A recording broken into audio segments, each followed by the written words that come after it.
प्रधानमंत्री ने कल कहा कि मेरा सपना है कि हर किसान के पास ड्रोन हो। आज खबर आई कि गौतम अडानी ने ड्रोन मैन्युफैक्चरिंग के फील्ड में कदम रख दिया है। यह भी पॉसिबल है कि अडानी ने पहले ड्रोन मैन्युफैक्चरिंग की फील्ड में कदम बढ़ाने का फैसला लिया हो और उसके बाद प्रधानमंत्री जी ने सपना देखा हो।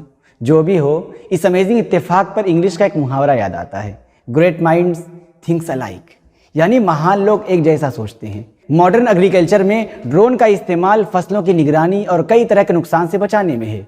ड्रोन बनाने वाली बेंगलुरु की एक कंपनी जनरल एरोनॉटिक्स में अडानी ने 50% की हिस्सेदारी खरीदने की डील की है। एग्रीकल्चर के अलावा डिफेंस सहित कई दूसरे फील्ड में ड्रोन का इस्तेमाल बढ़ता ही जा रहा है, तो इसके मैन्युफैक्चरिंग में इन्वेस्ट करना फ्यूचर में बड़े फायदे की गारंटी है। ऊपर से अगर प्रधानमंत्री के सपनों का साथ हो तो फिर कहना ही क्या है।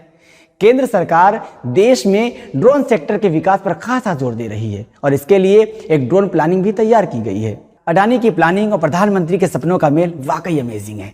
प्रधानमंत्री ने आयुष्मान भारत का सपना देखा, सरकारी खर्च पर 50 करोड़ लोगों के हेल्थ इंश्योरेंस की घोषणा की। इधर कोरोना संकट के बाद मिडिल इनकम ग्रुप के लोगों में भी हेल्थ इंश्योरेंस करवाने की होड़ लगी। उधर अडानी ने हेल्थ केयर के फील्ड में भी बड़े इन्वेस्टमेंट का फैसला ले लिया। इसी 17 मई को अडानी हेल्थ वर्चस लिमिटेड नामक कंपनी की स्थापना हुई है। भारत में मेडिकल के फील्ड में प्राइवेट सेक्टर के लिए बेशुमार अवसर है और सरकार की मंशा भी है कि लोग खांसी जुकाम होने पर प्राइवेट अस्पतालों की ओर ही रुख करें तो बेहतर है। अब इस मौके का फायदा अडानी भी उठाना चाहें तो किसी को क्या दिक्कत।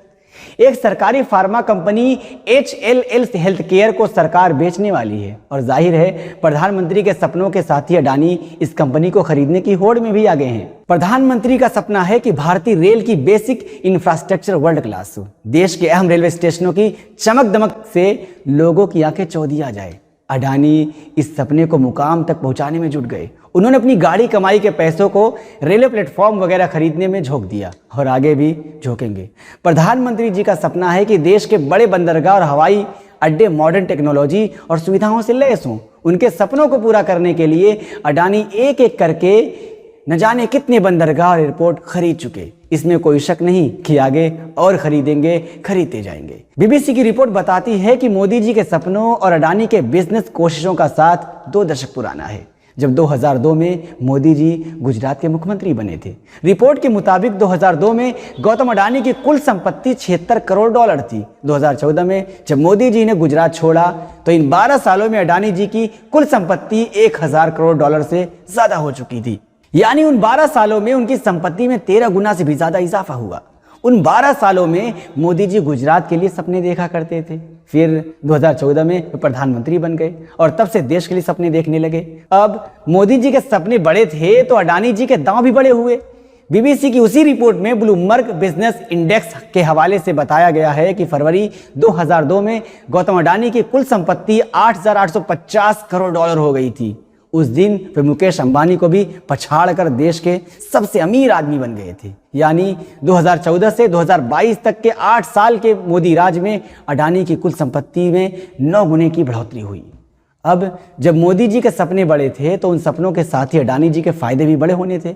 आजकल अंबानी और अडानी में होड़ लगी रहती है, किसी दिन वे देश के सबसे अमीर डिक्लेयर होते हैं तो किसी दिन ये डिक्लेयर होते हैं। हालांकि प्रधानमंत्री ने सपना तो यह भी देखा था कि 2022 तक किसानों की आमदनी भी कम से कम दोगुनी हो जाए, लेकिन किसानों ने उनके सपनों के साथ घोर अन्याय किया। जहां अडानी मोदी जी के 8 सालों के राज में 9 गुनी छलांग लगा गए, किसान तो महज 1.25 गुनी छलांग में ही हांफने लगे। उल्टे कुछ दिलजले एनालिस्ट बता रहे हैं कि भयानक इन्फ्लेशन और बेलगाम महंगाई की वजह से आम किसान पहले से और ज्यादा गरीब हो गए हैं। उधर नौजवानों की बेरोजगारी हालिया इतिहास के हाईएस्ट लेवल पर पहुंच गई, तो उनकी आमदनी की बात ही क्या करनी। जब आमदनी है ही नहीं तो उसमें बढ़ोतरी कैसी। अपने बाप की रोटी तोड़ते वर्षों से बैंक, SSC, रेलवे वगैरह की तैयारी करते, वैकेंसी की ओर टकटकी लगाए रहते और वैकेंसी है कि रेगिस्तान के बादलों की तरह छलती ही जा रही है। मोदी जी का सपना था कि हर साल नौजवानों को 2 करोड़ नौकरियां देंगे, लेकिन उनके सपनों को सरकारी विभागों और प्राइवेट सेक्टर ने